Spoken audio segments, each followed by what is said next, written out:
Hello everyone, I am Jyoti Jha and welcome to NCERT mind. तो आज हम लोग पढ़ेंगे क्लास 8 हिंदी दुर्वा का चैप्टर 5 नाटक में नाटक। तो चलिए पढ़ना स्टार्ट करते हैं। नाटक में नाटक एक कहानी है। इसके लेखक हैं मंगल सक्सेना जी, जिन्होंने बहुत ही अच्छी कहानी लिखी है। ठीक है, तो चलिए पढ़ना स्टार्ट करते हैं। आप लोग इसे समझिए और इसके प्रश्न उत्तर मैं आपको नेक्स्ट वीडियो में बताऊँगी। ठीक है, चैप्टर 5 है नाटक में नाटक।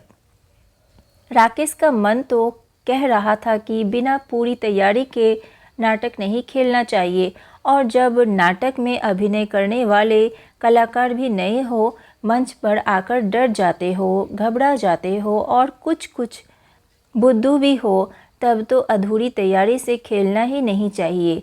उसके साथी मोहन, सोहन और श्याम ऐसे ही थे। राकेश को उनके अभिनय पर बिल्कुल भी विश्वास नहीं था। वह स्वयं अभिनय इसलिए नहीं कर रहा था कि फुटबॉल खेलते हुए वह अचानक गिर पड़ा था और उसके हाथ में चोट लग गई थी और हाथ को एक पट्टी में लपेटकर गर्दन के सहारे लटकाए रखना पड़ता था। नाटक खेलना बहुत आवश्यक था। मोहल्ले की इज्जत का सवाल था। मोहल्ले के बच्चों ने मिलजुल कर फालतू पड़े एक छोटे से सार्वजनिक मैदान में दूब व फूल पौधे लगाए थे। वहीं एक मंच भी बना लिया था। राकेश की योग्यता पर सबको बहुत विश्वास भी था। समय था केवल 1 सप्ताह का। 7 दिन ऐसे निकल गए कि पता भी नहीं लगा। मोहन, सोहन और श्याम यूं तो अच्छी तरह अभिनय करने लगे थे, पर राकेश को उनके बुद्धूपन से डर था। हर एक अपने को दूसरे से अधिक समझदार मानता था, इसलिए यह भूल जाता था कि वह कहाँ क्या कर रहा है। बस कहने से मतलब। दूसरे चाहे उनकी मूर्खतापूर्ण बातों पर हंस रहे हो, मगर वे पागलों की तरह आपस में ही उलझने लगते थे। राकेश ने पूर्वाभ्यास के 7 दिनों में उन्हें बहुत अच्छी तरह समझाया था। निर्देशन उसने इतना अच्छा दिया था कि छोटी से छोटी और साधारण से साधारण बात भी समझ में आ जाए। खैर, प्रदर्शन का दिन और समय भी आ गया। राकेश 7 सज्जा कक्ष में खड़ा सबको खास खास हिदायतें फिर से दे रहा था। मोहन बोला, मेरा तो दिल बहुत जोरों से धड़क रहा है। मेरा भी, सोहन ने सीने पर हाथ रखकर कहा। तुम लोग पानी पियो और मन को साहसी बनाओ। राकेश ने फिर हिम्मत बढ़ाई। जैसे तैसे अभी तक तो ठीक ठाक हो गया। अभिनेता मंच पर आ गए। पर्दा उठा। मोहन बना था चित्रकार और सोहन बना था उर्दू का शायर। नाटक में दोनों दोस्त होते हैं। चित्रकार कहता है उसकी कला महान, शायर कहता है उसकी कला महान। श्याम बनता है संगीतकार।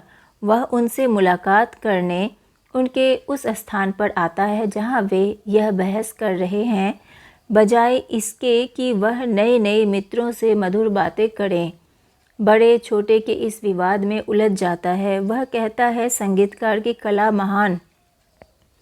अभी तक अभिनय अच्छी तरह चल रहा था।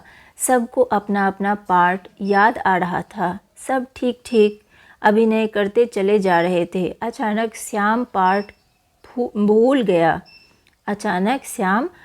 भूल गया। पर्दे की आड़ में राकेश स्वयं पूरा नाटक लिए खड़ा था। वह हर एक संवाद का पहला शब्द बोल रहा था ताकि कलाकारों को संवाद याद आते रहे। मगर श्याम घबरा गया। वह सहसा चुप हो गया। उसके चुप होने से चित्रकार और शायर महोदय भी चुप हो गए। होना यह चाहिए था कि दोनों कोई बात मन की ही बनाकर बात आगे बढ़ा देते, पर वे घबराकर राकेश की तरफ देखने लगे। संगीतकार महोदय भी पलटकर राकेश की ओर देखने लगे। राकेश बार बार संगीतकार जी का संवाद बोल रहा था, मगर आवाज़ तेज़ होकर माइक से सबको ना सुनाई दे जाए, इसलिए धीरे धीरे फुसफुसा कर बोल रहा था। संगीतकार जी को वह हल्की आवाज़ सुनाई नहीं दे रही थी।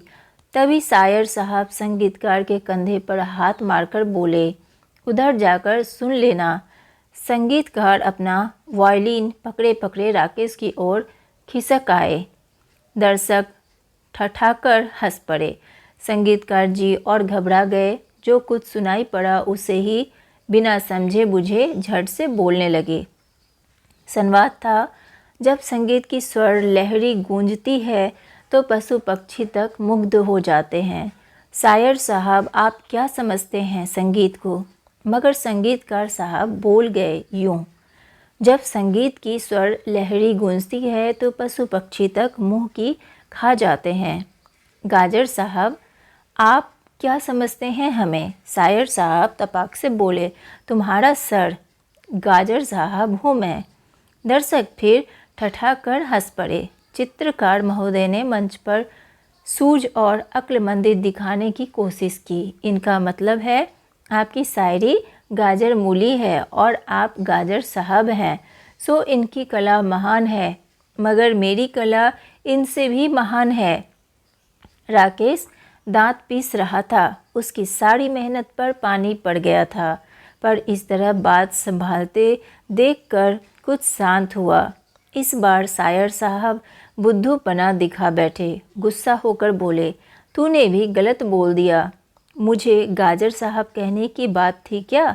और मेरी शायरी गाजर मूली है तो तेरी चित्रकला झाड़ू फेरना है, पोतना है, झक मारना है। चित्रकार महोदय ने हाथ उठाकर कहा, देख, मुंह संभाल कर बोल।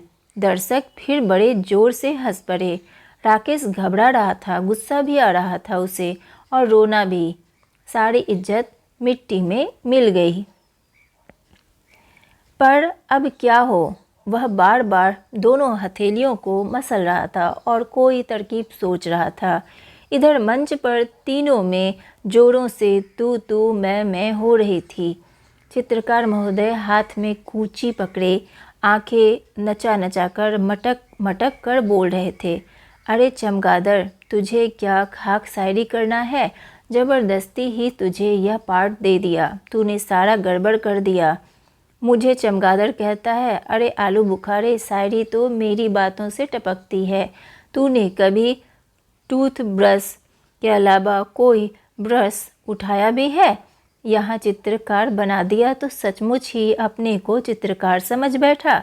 दर्शक हंसी से लोटपोट हुए जा रहे थे।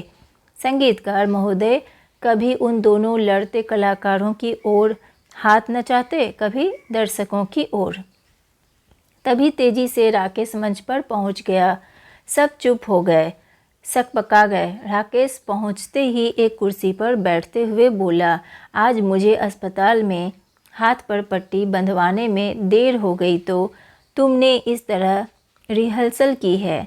जोर जोर से लड़ने लगे। अभिनय का दिन बिल्कुल पास आ गया है और हमारी तैयारी का यह हाल है। चित्रकार महोदय ने इस समय अक्लमंदी दिखाई। बोले, हम क्या करें डायरेक्टर साहब, पहले इसी ने गलती की।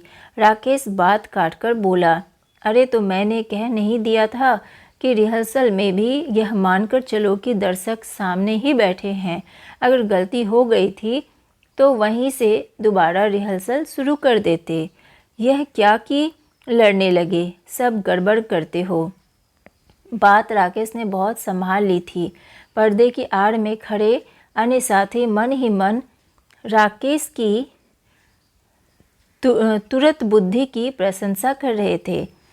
दर्शक सब शांत थे, बहुत चक्के थे। वे सोच रहे थे यह क्या हो गया। वे तो समझ रहे थे कि नाटक बिगड़ गया, मगर यहाँ तो नाटक में ही नाटक था। उसकी रिहर्सल ही नाटक था। मानो इस नाटक में नाटक की तैयारी की कठिनाइयों और कमजोरियों को ही दिखाया गया था। राकेश कह रहा था, देखिए, हमारे नाटक का नाम है बड़ा कलाकार, और बड़ा कलाकार वह है जो दूसरे की त्रुटियों को नहीं, अपनी त्रुटियों को देखे और सुधारे। आइए अब हम फिर से रिहर्सल शुरू करते हैं। तभी राकेश के इशारे पर पर्दा गिर गया। दर्शक नाटक की भूरी भूरी प्रशंसा करते हुए अपने घर चले गए। तो आपका ये कहानी ख़त्म हो चुका है। तो ये जो है कहानी बहुत ही अच्छा है, ठीक है। नाटक ही नाटक में नाटक, ठीक है। यानी कि ये जो है ना, ये पूरा जो कहानी है इसमें नाटक में ही नाटक है। मंगल सक्सेना जी ने बहुत ही अच्छी कहानी लिखी है।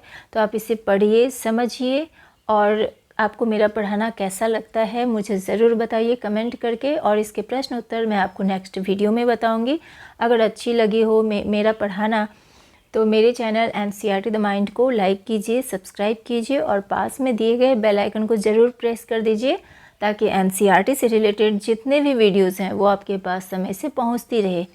मिलते हैं नेक्स्ट वीडियो में, तब तक के लिए bye, take care, thanks to watch my video.